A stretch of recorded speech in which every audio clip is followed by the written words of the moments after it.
Kay Seva is a world leader. Again, we mentioned that we've got world leaders speaking today, and this is one of them, in transforming cultures to maximize earnings.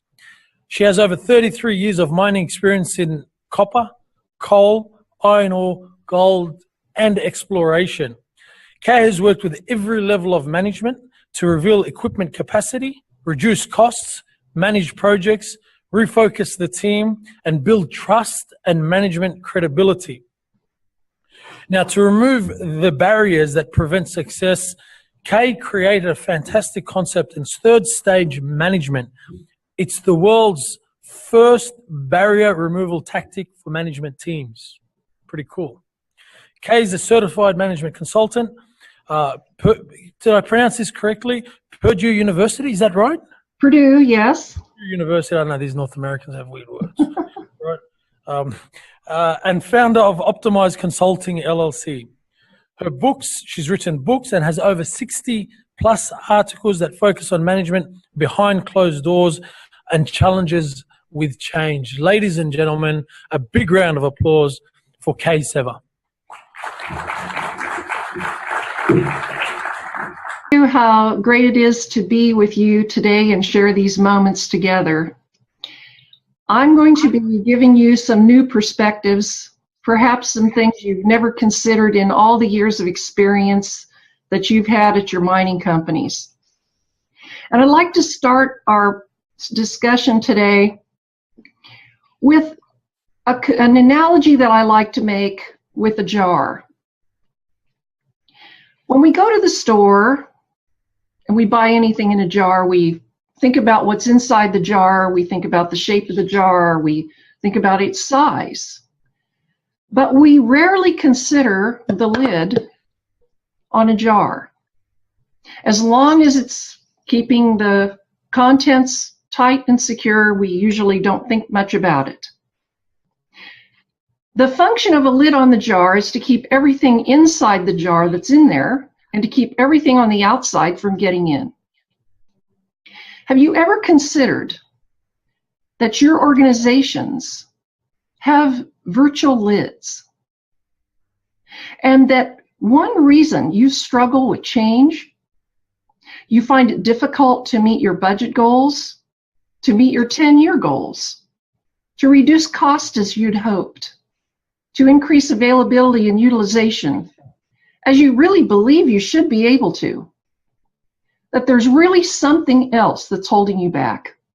Well, today, I'm going to give you some insights on this lid and procurement's role and opportunity to take it off.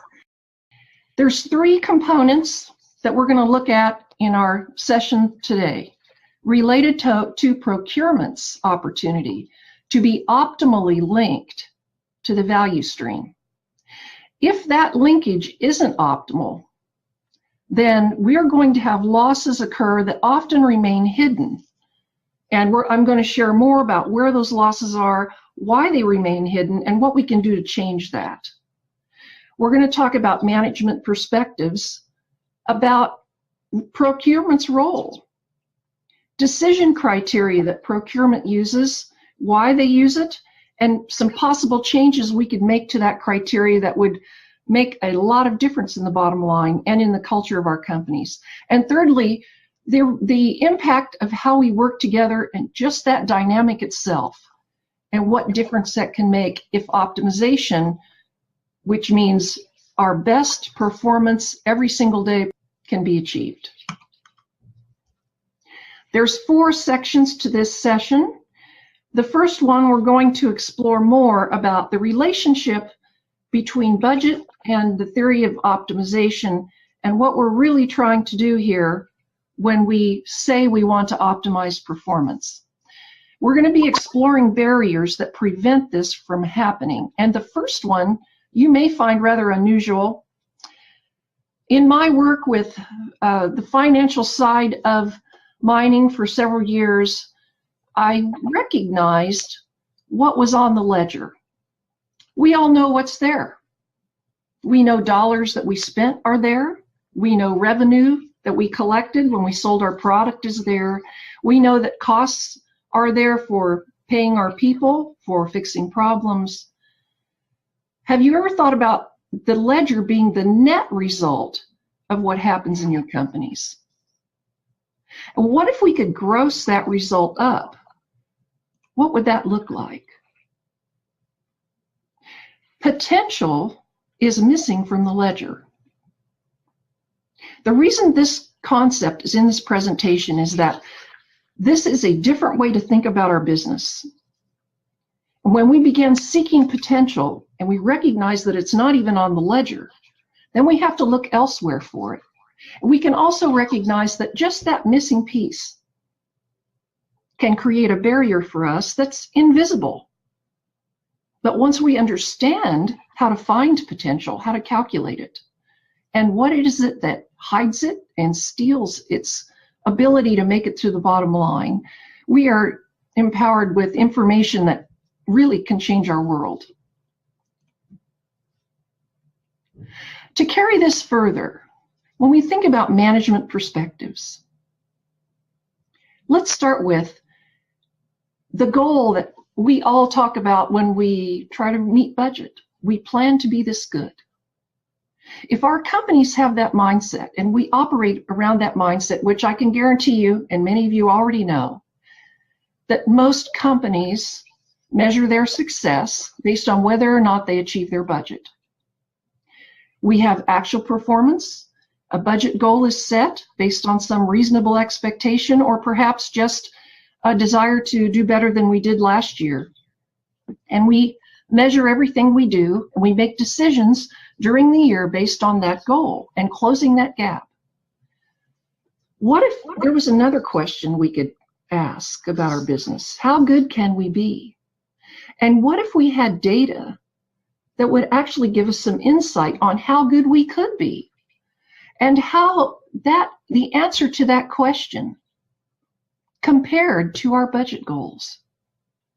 I can guarantee you there's different questions that are asked about the business. There's different goals that are set. There's different choices that are made. And we're going to touch on how this impacts procurement.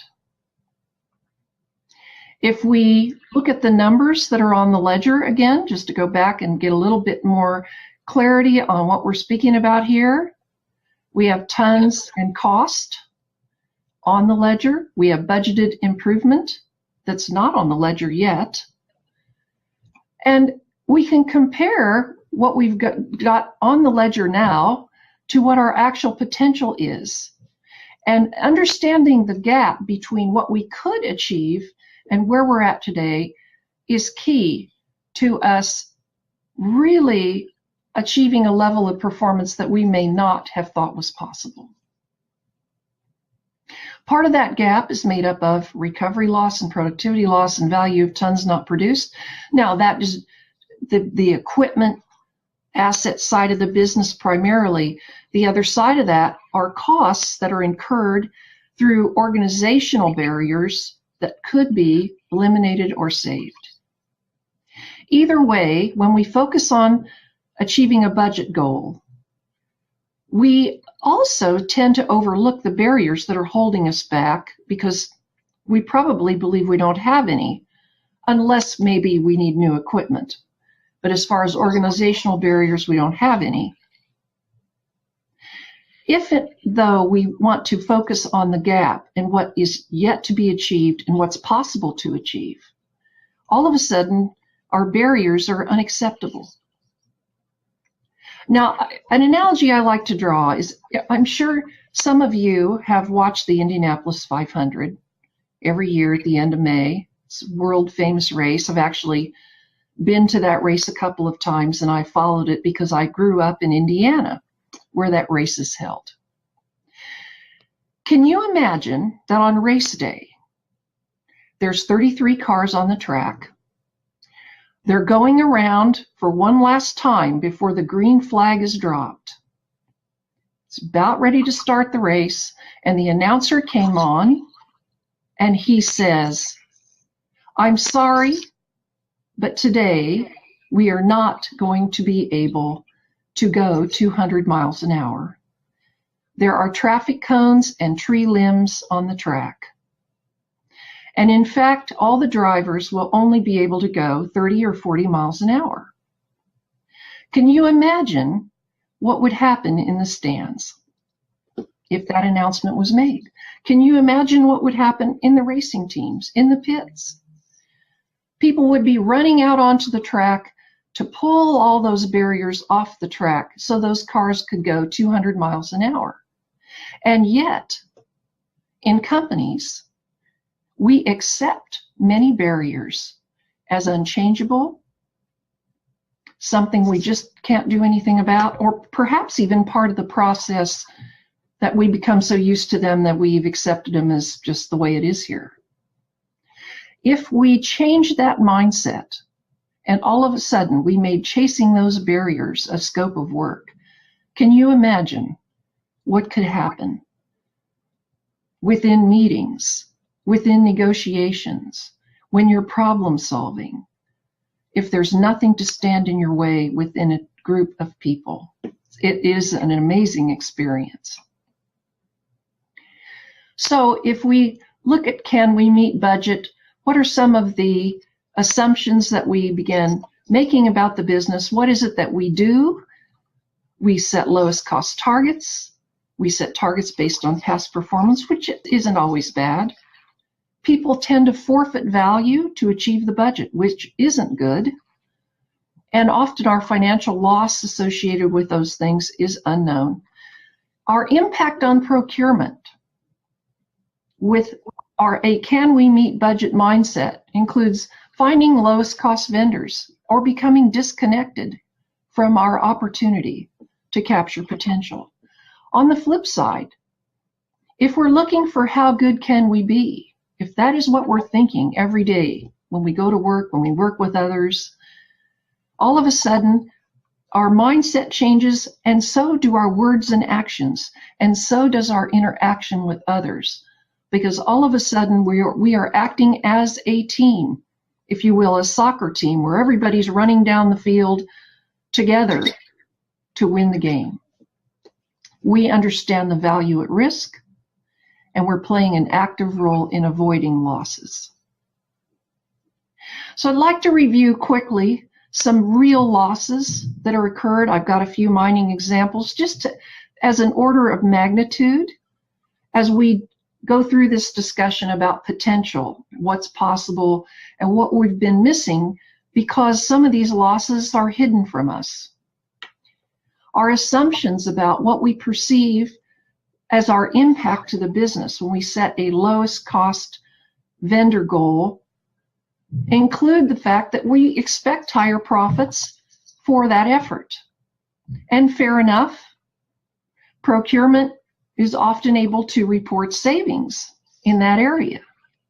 However, sometimes there's a disconnected downstream impact to that decision that either shows up somewhere else in the organization or doesn't show up at all because it has to do with potential, and that impact isn't on the ledger. So we're going to explore a few of those. When it comes to the value stream, procurement's goal, again, if their goal is lowest cost, we're going to find the least expensive consumables possible, the least expensive parts possible, because that's what we've been asked to do. Now, when those parts and supplies enter the value stream, they actually become part of the production flow in many cases. And the outcome of that may not be what we'd hoped.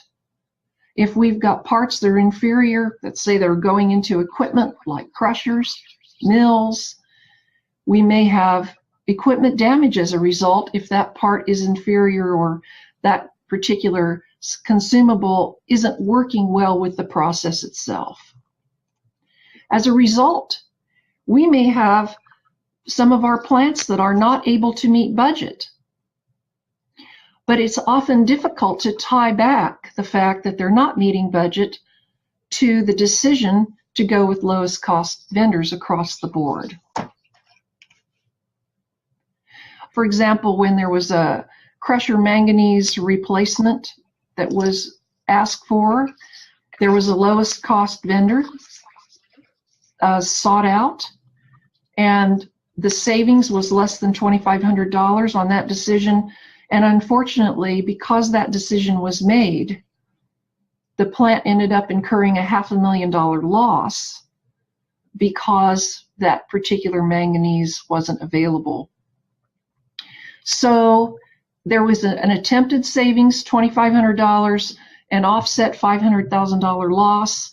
Again, part of this loss was productivity loss, so it wasn't even on the ledger. The other part was buried in overtime for unbudgeted labor, for trying to make up the difference in working people overtime.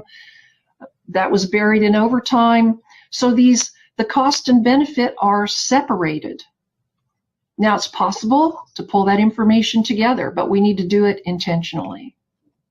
Another example is even more extreme, where there was a very small savings on hydroset hoses. And unfortunately, the hoses would fail and only get 25% of the intended life or the expected life. And as a result, there was almost a failure every single day that resulted of a loss of about $4.5 million over the course of a year. Now, again, some of this loss was potential that was lost, tons that could have been produced that weren't, margins that could have been reported as profit but wasn't. And because that's a potential loss, it's not on the ledger. However, the $367,000 was on the ledger as excess cost, but again, split into different categories. If we look at projects, the same kind of things can happen when we've got engineers and other people on site that have put together AFEs, project requests for capital. Maybe we're building a new building, or we need new slurry lines for tailings, or maybe a new conveyor system. And so we ask for the capital to move ahead with that, and it's approved and put in the budget.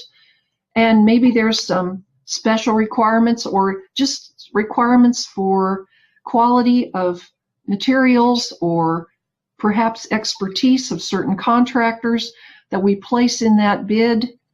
But because of procurement's goal, sometimes that information is ignored. And so when that happens, often there are failures that result from that, and sometimes massive delays and cost overruns. I have one example here, and I'm sure with all of your experience, many of you have seen this kind of thing happen. In this example, there was a loss greater than $275,000, again, because there was a spec for materials that was overlooked, and instead a lowest cost vendor was selected. Recently, I completed a 3-year study of barriers to change and barriers to optimization.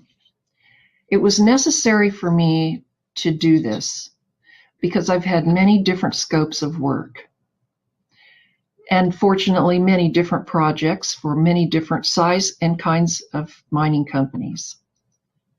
At the end of the day, I discovered that, in fact, most of the barriers that prevented us from maximizing the effort or the possible result always led back to the same 2 or 3 issues. There weren't 10 reasons why, there weren't 20, it was 2 or 3.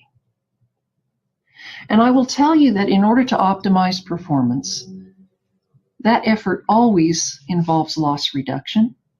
It always requires a shift in thinking. It always involves procurement, which is another reason I wanted to have the opportunity to share a few moments with you today.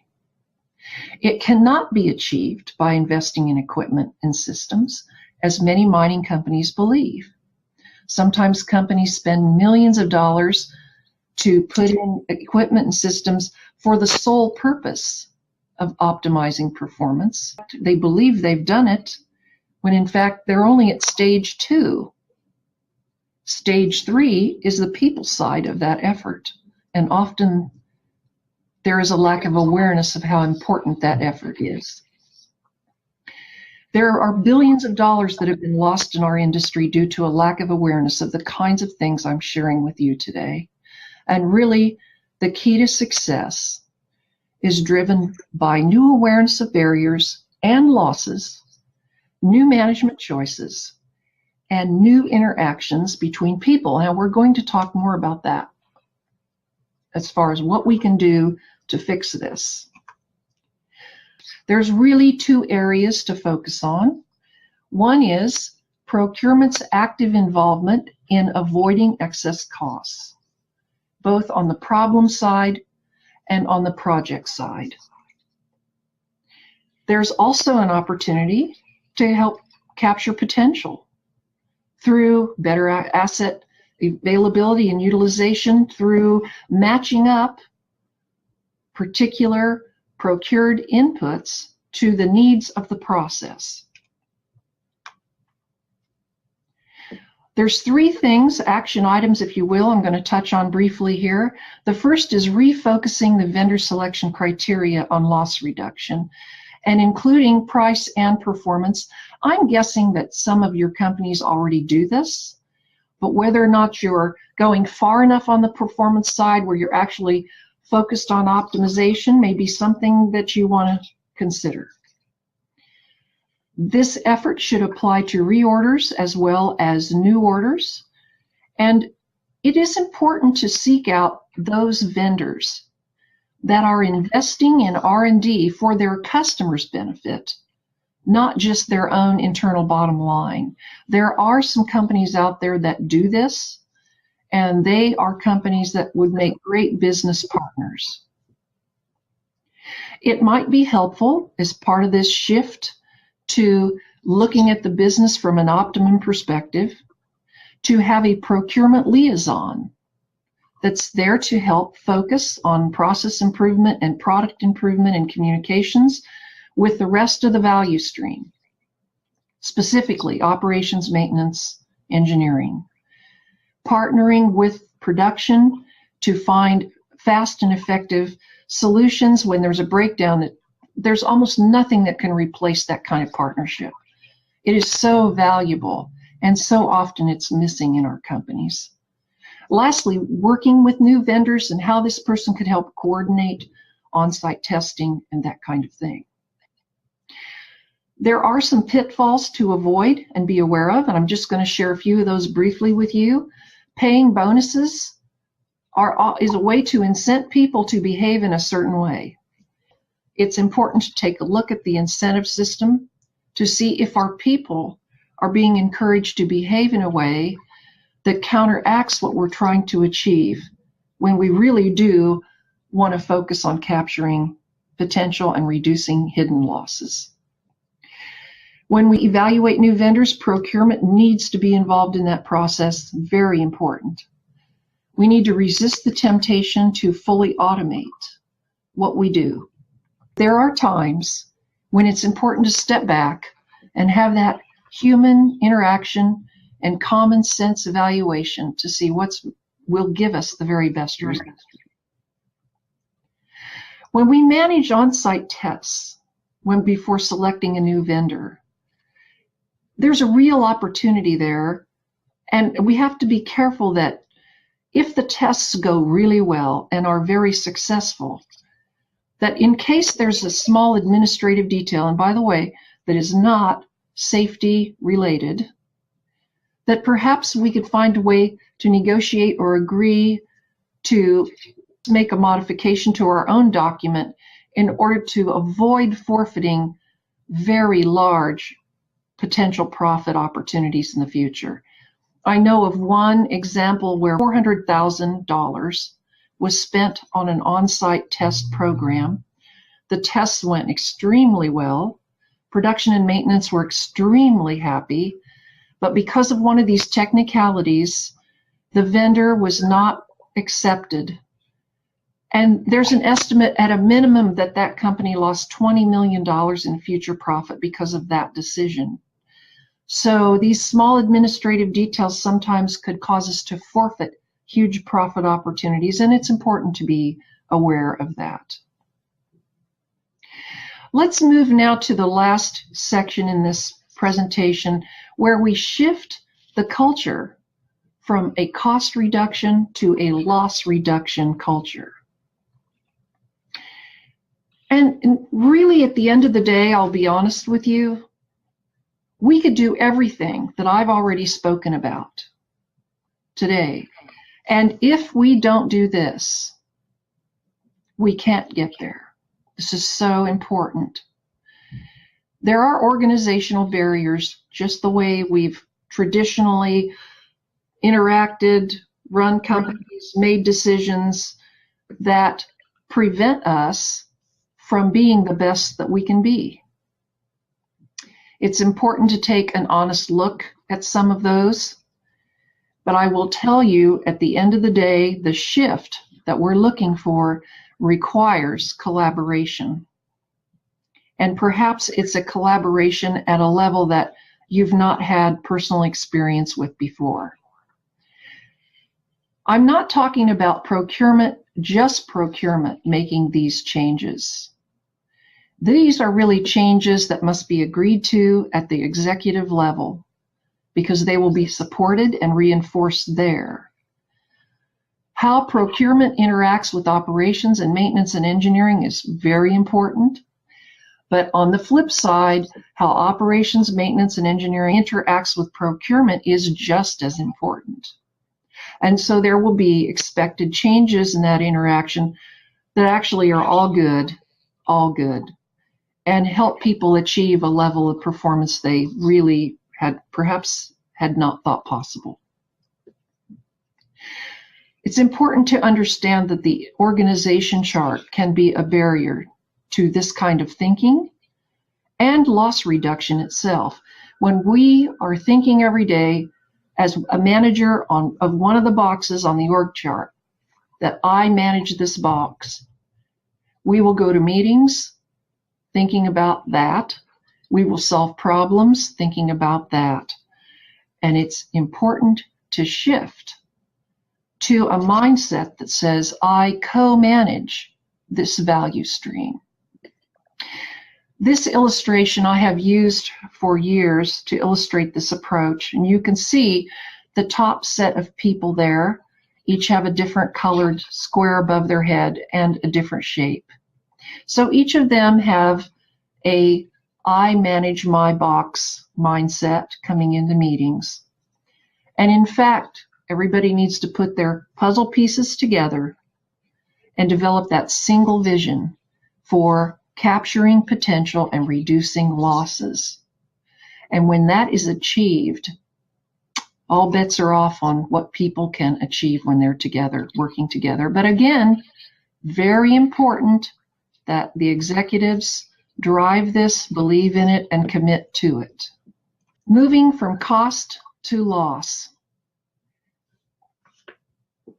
That decision will take the lid off of your organization. It is a choice that you have to make, and there's actually a trade involved. Understanding the benefits of that trade help people make that choice more objectively, takes the personal aspect out of that choice, and it helps people see how they can come together to manage a company in a new way. In closing, I want to share a case study with you because people say to me, Kay, you know, this all sounds really good. In fact, some of these things maybe you've never heard before, and you find it difficult to believe that it is possible to achieve this kind of performance and this kind of culture. In 1998, copper prices reached 100-year lows. Believe it or not, copper price 1 month for that year was 61 cents a pound.